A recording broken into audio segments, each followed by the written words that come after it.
Halo anak-anak, apa kabar semuanya? Kita bertemu kembali di minggu ketiga. Nah, Sir akan melanjutkan materi pembelajaran kita yaitu di minggu ketiga ini. Ya, kemarin kita telah mempelajari mengenai sistem hukum ya dan penggolongan hukum. Nah, dari penjelasan saya yang kemarin, saya berharap kalian sudah memahaminya dan kita akan melanjutkan materi kita yaitu mengenai hukum pidana dan hukum perdata. Ya, tolong diperhatikan video pembelajaran yang telah Sir buat ini. Terima kasih. Baiklah anak-anakku, kita akan melanjutkan materi kita mengenai hukum publik dan hukum privat. Ya, kemarin kita telah mempelajari mengenai sistem hukum, tujuan hukum, dan penggolongan hukum. Saya berharap kalian dapat memahami dan mengerti, ya, supaya kita bisa melanjutkan materi tentang hukum ini dan peradilan ini selanjutnya.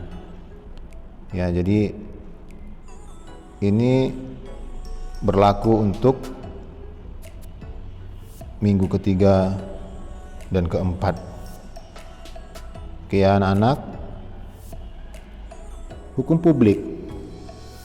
Hukum publik adalah hukum yang berkaitan mengenai negara dan alat-alat perlengkapannya, atau hubungan antara negara dan warga negara yang menyangkut kepentingan umum, ya, yang berkaitan secara umum mengenai hukum publik ini. Nah, hukum publik terbagi atas 4, yaitu ada hukum pidana, ada hukum administrasi tata usaha negara, ada hukum tata negara, dan hukum internasional. Oke, mengenai penjelasannya, hukum tata negara adalah sekumpulan peraturan hukum yang mengatur organisasi daripada negara, ya.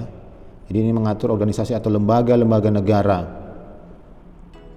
merupakan alat pelengkap negara dalam garis vertikal dan horizontal, yang artinya, ya, lembaga ini memiliki tingkatan dan memiliki fungsi dan wewenang yang berbeda-beda dan tidak boleh mencampuri urusan lembaga-lembaga lainnya. Jadi mereka tadi sudah saya sampaikan memiliki tugas wewenang masing-masing.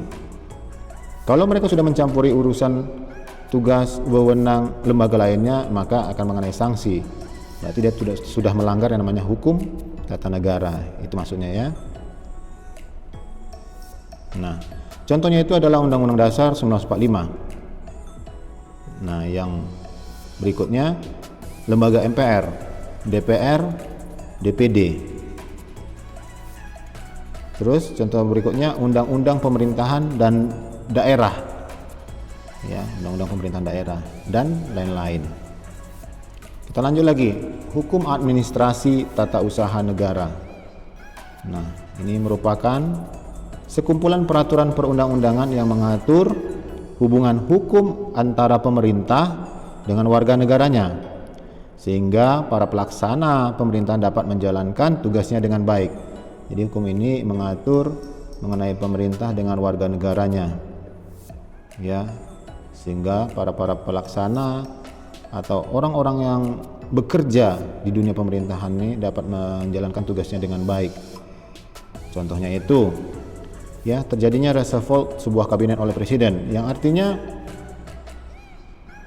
ya, presiden pasti mengetahui kinerja dari menteri-menteri yang telah dipilihnya. Pasti itu terlihat dari, ya, masukan atau pendapat dari rakyatnya gimana kinerja dari menteri tersebut, sehingga presiden melakukan perombakan ulang, ya, pada menteri-menterinya agar mendapatkan hasil kinerja yang lebih bagus atau profesional yang dapat membantu rakyatnya. Ya. Lanjut, aturan tata cara memberikan pelayanan terhadap masyarakat.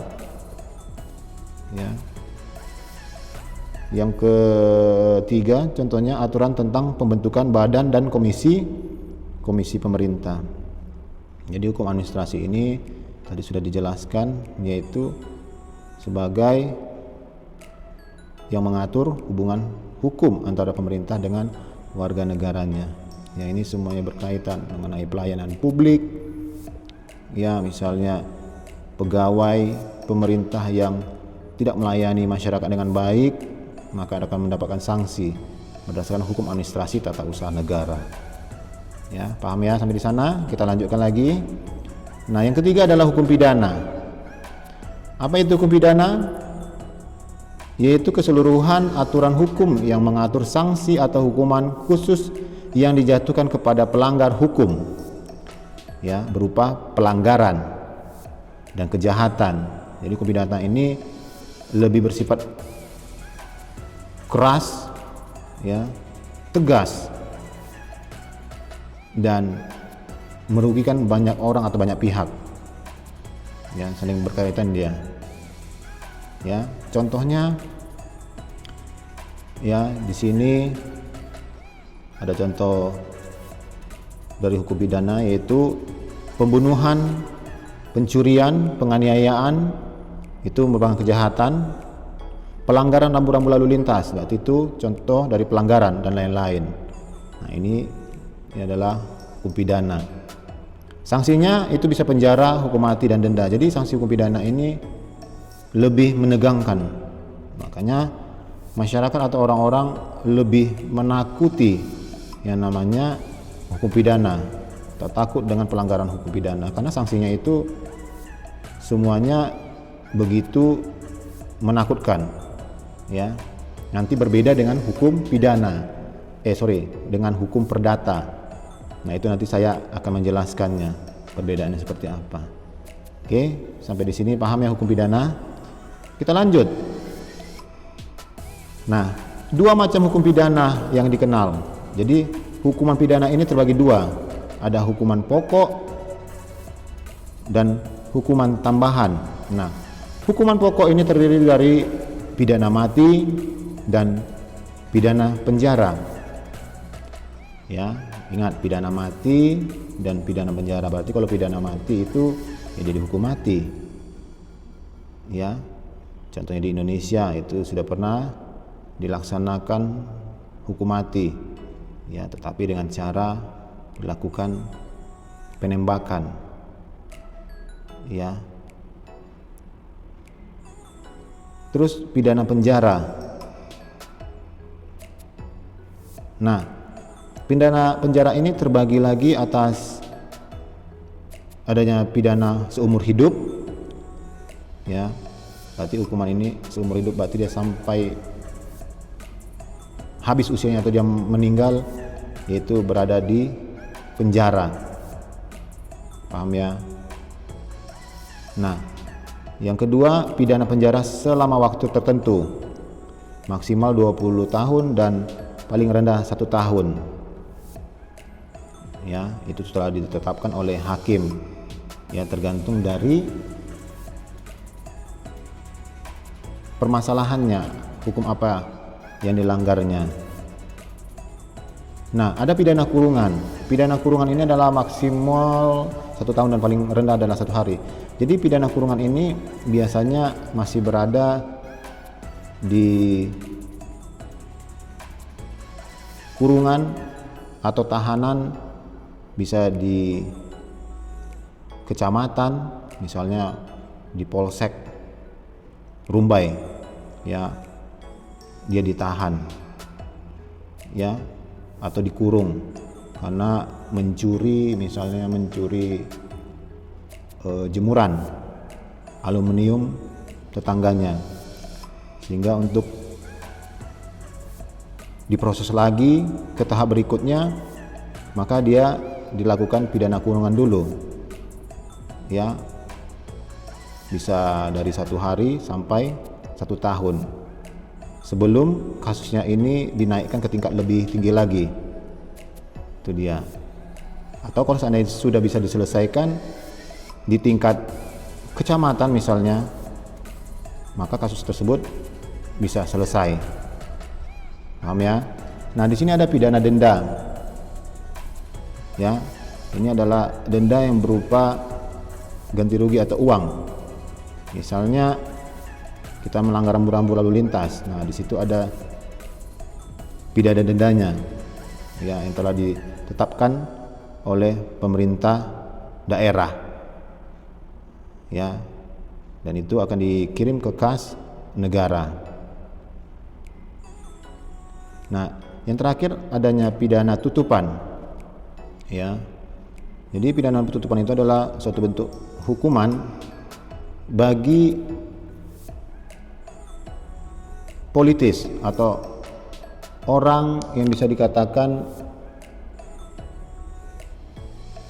orang penting ya di negara ini. Nah, mereka ini akan ditahan tetapi masih tetap difasilitasi ya, karena dia ini masih patut untuk dihormati dan dihargai ya atas jasa-jasanya. Nah, memang pidana tutupan ini jarang ada atau dilakukan di negara kita ini. Ya, ini cuma hanya sebagai pidana alternatif saja. Oke ya, paham? Kita lanjut lagi, hukum tambahan. Jadi hukuman tambahan ini terdiri dari pencabutan hak-hak tertentu, adanya perampasan barang tertentu, ya perampasan, dan pengumuman putusan hakim.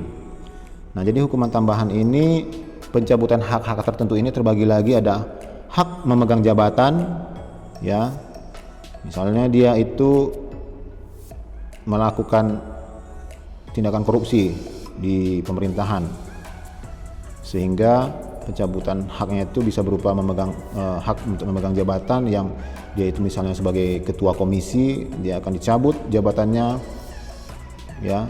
Hak memasuki angkatan bersenjata, ya, misalnya seseorang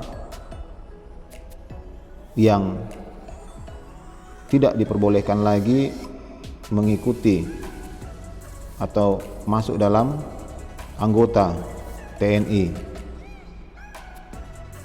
ya, karena sesuatu hal atau dia melanggar aturan hukum atau melanggar hukum pidana, ya, apakah dia itu mencuri atau membunuh, ya, orang lain, sehingga hak-hak tersebut dicabut. Hak memilih dan dipilih, ya, misalnya dia tidak boleh lagi mencalon atau dia dulu pernah sudah masuk dalam buku hitam di pihak di kepolisian, sehingga tidak boleh namanya dia mencalon kan menjadi anggota, ya, anggota politik misalnya. Menjadi penasihat hukum, jadi hak untuk menjadi penasihat hukum dia tidak boleh karena ada catatan hitamnya. Dan hak menjalankan mata pencarian. Lanjut lagi. Nah, tadi mengenai hukum pidana, sekarang ada hukum acara pidana. Apa itu hukum acara pidana? Itu peraturan berisikan tata cara penyelesaian perbuatan-perbuatan yang melanggar hukum pidana, ya. Jadi hukum pidana yang tadi kita pelajari itu pasti itu masih mengenai peraturan undang-undangnya, ya, mengenai hukum pidananya. Sedangkan mengenai hukum acara pidana ini adalah berisikan tata cara proses atau penyelesaian perbuatan-perbuatannya. Ini biasanya akan dilaksanakan di pengadilan atau persidangan. Jadi kasus-kasus yang berkaitan dengan pelanggaran hukum pidana, kalau sudah sampai ke persidangan atau di pengadilan, itu namanya sudah hukum acara pidana, ya, prosesnya itu. Paham ya? Nah, hukum acara pidana ini dia akan mengatur tentang proses penyidikan, penangkapan, penahanan, pemeriksaan, persidangan, penjatuhan hukuman, dan eksekusi, ya. Paham ya? Dan juga di sini ada catatan penting, tanpa hukum acara pidana maka hukum pidana itu tidak berarti. Jadi hukum acara pidana ini adalah hukum yang menyelesaikan permasalahan pelanggaran hukum pidana. Jadi tanpa ada hukum acara pidana yang tidak selesai ya kasus yang dilanggar aja. Cuman kita tahu aja bahwa dia melanggar hukum pidana itu saja, tapi kita tidak bisa memberikan yang namanya jeratan sanksi. Berapa lama dia di penjara misalnya, berapa banyak dendanya, misalnya seperti itu. Yang dikatakan tanpa hukum acara pidana maka hukum pidana tidak berarti atau pasal-pasal yang ditulis dalam hukum pidana itu dianggap mati. Paham ya? Tidak berfungsi maksudnya. Nah, lanjut lagi hukum internasional. Apa itu hukum internasional? Hukum yang mengatur hubungan antara dua negara ya atau lebih ya. Baik di bidang politik, ekonomi dan sosial budaya. Nah, contohnya apa? Yaitu contohnya itu mengenai perjanjian-perjanjian. Yang ingat ya, di dalam perjanjian itu pasti ada hak dan kewajiban yang harus kita patuhi ditaati. Kalau tidak kita laksanakan ya pasti kita akan mendapatkan yang namanya sanksi. Nah, makanya dikatakan perjanjian-perjanjian yang dilakukan oleh negara-negara yang melakukan hubungan kerjasama itu adalah bagian dari hukum internasional. Ini contohnya itu perjanjian piagam PBB. Ya, kalau ada satu negara misalnya melanggar perjanjian itu ya pasti akan kena sanksi. Begitu juga kerjasama ASEAN. Ya, bisa jadi dikeluarkan dia nanti dari organisasi tersebut. Atau negara-negara yang lain tidak mau membantu kalau negara yang melanggar perjanjian tersebut misalnya ada masalah. Nah, lanjut lagi, adanya perjanjian piagam Mahkamah Internasional, adanya Konvensi Hukum Laut tahun 1982 dan Konvensi Perlindungan Lapisan Ozon tahun 1985 dan masih banyak lainnya ya mengenai perjanjian hukum internasional. Itu bisa kalian lihat lagi di Mbah Google kita. Lanjut, hukum privat. Apa itu hukum privat? Hukum privat adalah keseluruhan hukum yang mengatur hubungan antara orang satu dan orang lain yang menyangkut kepentingan perseorangan. Ingat ya, ini menyangkut kepentingan perseorangan atau pribadi. Ya. Beda tadi dengan hukum publik. Ya. Hukum publik itu berkaitan dengan banyak orang atau secara umum. Ya. Oke, kita lanjut. Nah, hukum privat ini terbagi atas 4, ada hukum perdata, ada hukum dagang, hukum adat, dan hukum acara perdata. Oke, kita lanjut lagi.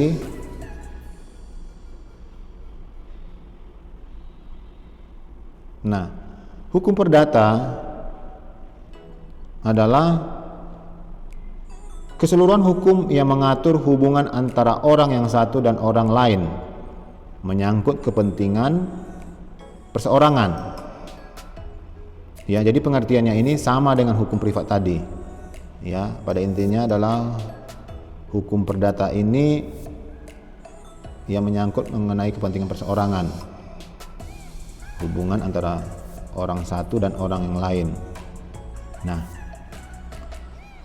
hukum perdata itu dalam arti sempit ya. Pertama itu ada hukum perseorangan. Ya. Jadi hukum perseorangan ini merupakan suatu bentuk peraturan yang mengatur tentang subjek hukum. Ya. Adapun yang termasuk ke dalam pengertian subjek hukum yaitu orang dan badan hukum. Jadi hukum perdata ini mengatur seluruh segi kehidupan manusia sejak ia belum lahir, masih dalam kandungan ibunya sampai meninggal dunia. Nah, lanjut lagi, hukum keluarga. Hukum keluarga ini adalah mengatur tentang garis keturunan, kekuasaan orang tua terhadap anaknya yang di bawah umur. Nah, kewajiban orang tua untuk mendidik, memelihara, dan kewajiban anak juga untuk mengurus orang tuanya yang telah lanjut usia dan tidak mampu ya untuk mencari nafkah. Ya. Lanjut lagi.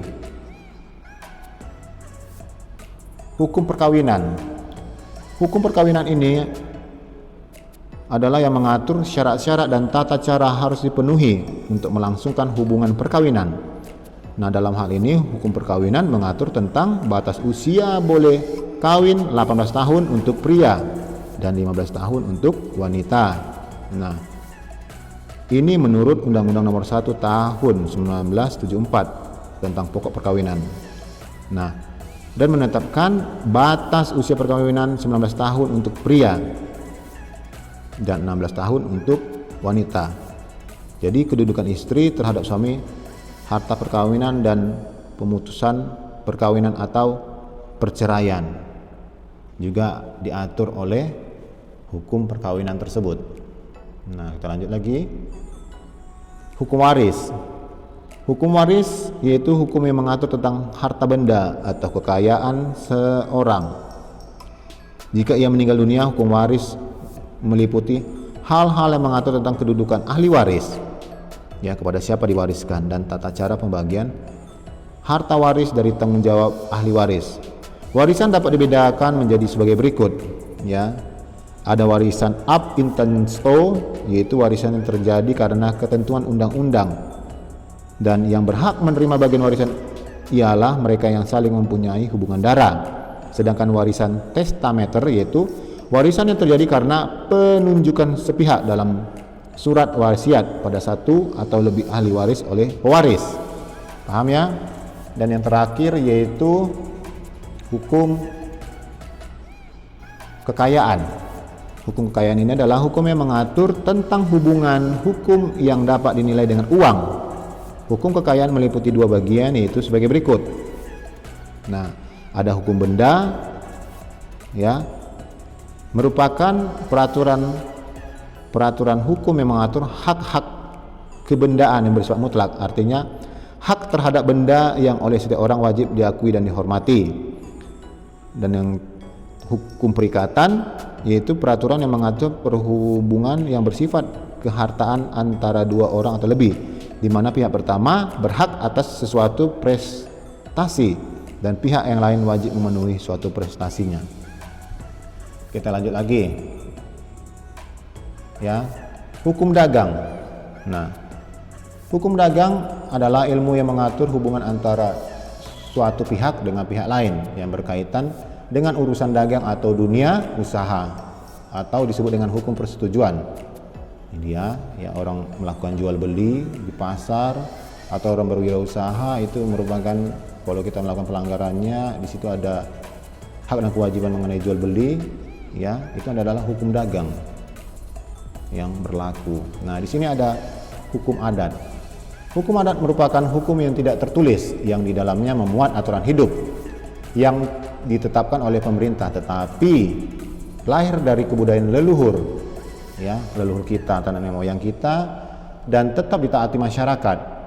Aturan-aturan tersebut yang mempunyai kekuatan hukum mengikat. Jadi aturan-aturan yang telah diberikan oleh nenek moyang kita dulunya itu merupakan suatu bentuk aturan yang sampai saat ini kita pun tetap melaksanakannya. Pasti ada sanksinya juga, ya, menurut kepercayaan kita atau keyakinan kita. Nah, di sini contohnya, ya, ada ini mengenai sanksi mengenai pelanggaran hukum adat, yaitu seorang yang melakukan perzinahan di Aceh, karena Aceh ini masih berlandaskan syariah Islam. Nah, di sana masih sangat kuat dan kental, ya, hukum adat. Nah, di sini, ya, dilakukannya hukuman cambuk terhadap yang melakukan perzinahan. Jadi di depan masyarakat. agar memberikan efek jerah kepada masyarakat lain agar tidak melakukan perbuatan atau pelanggaran hukum adat tersebut. Kita lanjut lagi. Nah, sikap hukum adat itu kebersamaan. Ya. Kenapa kebersamaan? Di sini ya dijelaskan bahwa setiap warga desa mempunyai pola hidup saling tolong menolong, bantu membantu dan kerja bakti secara gotong royong. Nah, itu di situ adalah suatu bentuk kebersamaan. Nah, sikap kedua, religi magic. Ya, jadi seluruh aspek kehidupan manusia tidak dapat dilepaskan dari hal-hal gaib.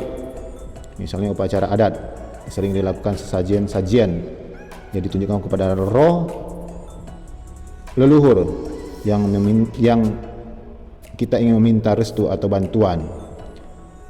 Lanjut lagi, yang ketiga itu sikap hukum adat konkret. Ya, di sini mengenai setiap tindakan atau perbuatan harus sesuai dengan kenyataan yang kita ucapkan. Ya, seperti itu. Harus jelas. Visual. Ya. Artinya hubungan hukum dianggap terjadi jika didahulukan dengan suatu ikatan yang dapat dilihat atau berupa tanda, misalnya pemberian panjar, uang muka dalam jual beli, dan memberikan sebentuk cincin sebagai tanda pertunangan. Ya, itu sebagai tanda ikatan. Itu namanya visual yang nyata, biar orang tua itu yakin bahwa si laki-laki tersebut tidak main-main kepada putrinya, misalnya kalau mau dinikahi. Lanjut lagi, hukum acara perdata. Jadi adalah rangkaian peraturan berisi tata cara untuk menyelesaikan suatu perbuatan yang melanggar hukum perdata. Jadi yang bersama dengan hukum acara pidana tadi. Prosesnya berarti ini proses yang berlangsung di ruang persidangan. Ya, dalam penyelesaian hukum perdata. Ya. Nah, asas-asas pokok yang dari hukum perdata itu ada hakim tidak berbuat apa-apa. Ya, tidak bisa hakim memberikan suatu bentuk keputusan karena hasilnya itu kan dari kedua belah pihak, karena kan ini hukum perseorangan, ya, yang kita pelajari saat ini, bagian dari hukum privat, hukum perdata ini. Jadi antara kedua belah pihak, contohnya seorang ini ingin cerai, jadi hakim itu sebagai penengah saja, yang mengambil keputusan adalah kedua belah pihak tersebut. Paham ya? Sifatnya terbuka dan dalam peradilan, mendengar kedua belah pihak. Perwakilan yang diwajibkan. Persoalan tidak bebas dari biaya untuk acara. Ya, tidak bebas dari biaya. Jadi, dan yang terakhir, debat secara tulisan dan lisan. Nah, di sini ada pertanyaan, apa perbedaan hukum pidana dan hukum perdata? Ya, jawabannya, hukum pidana adalah hukum yang mengatur sanksi kepada pelanggar hukum berupa pelanggaran dan kejahatan yang merugikan banyak orang. Hukum perdata adalah hukum yang mengatur hubungan antara orang satu dengan orang lain, menyangkut kepentingan perseorangan. Oke, demikian ya anak-anak. Terima kasih. Gimana anak-anak? Paham dari penjelasan yang telah saya jelaskan dalam video pembelajaran tadi? Oke, saya berharap kalian dapat memahaminya dan mengerti dan bisa mereviewnya lagi di rumah.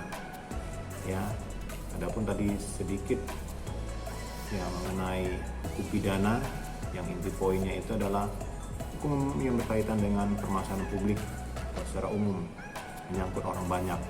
Makanya dikatakan sanksinya itu bisa berupa penjara, hukum mati, dan denda. Sedangkan hukum perdata yaitu hukum yang berkaitan dengan perseorangan atau secara individu, yang berkaitan dengan perjanjian-perjanjian atau permasalahan dokumentasi juga. Nah, sanksinya itu bisa berupa denda yang seperti saya jelaskan, atau bisa dikatakan yang bisa diselesaikan secara kekeluargaan. Nah, di sini di hukum perdata ini tidak ada yang namanya sanksi penjara atau hukum mati. Oke, paham anak-anak ya? Oke, terima kasih. Dah.